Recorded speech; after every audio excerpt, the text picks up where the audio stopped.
문재인 대통령은 이번 주 추미애 장관의 사표를 수리하고 윤석열 검찰총장과 추 장관의 이른바 불편한 동거 정리에 나설 것으로 보입니다. 문 대통령은 이를 고리로 국정 동력을 위해 2차 개각을 통한 인적 쇄신에도 나설 것으로 전망됩니다. 성승환 기자입니다. 문재인 대통령은 법원이 윤석열 검찰총장 징계 효력 중단을 결정한 것과 관련해 인사권자로서 국민께 사과한다고 했습니다. 문 대통령은 결과적으로 국민들께 불편과 혼란을 초래하게 된 것에 대해 인사권자로서 사과 말씀을 드린다고 했습니다.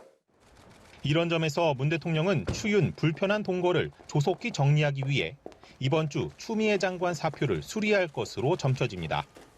주초 검찰개혁 상징으로 꼽히는 고위공직자 범죄수사처장 후보 추천이 이루어진 직후가 될 수 있다는 관측이 많습니다. 이와 함께 추 장관 사표 수리와 맞물려 2차 개각을 통한 인적 쇄신 시점에도 관심이 쏠립니다.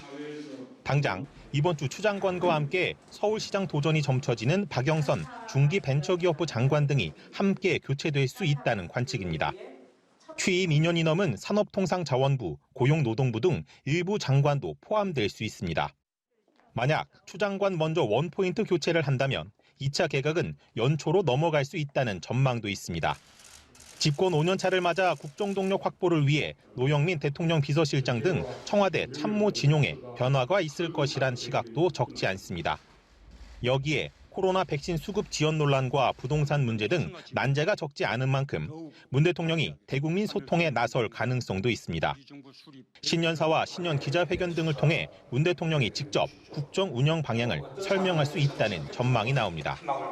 연합뉴스 TV 성서환입니다.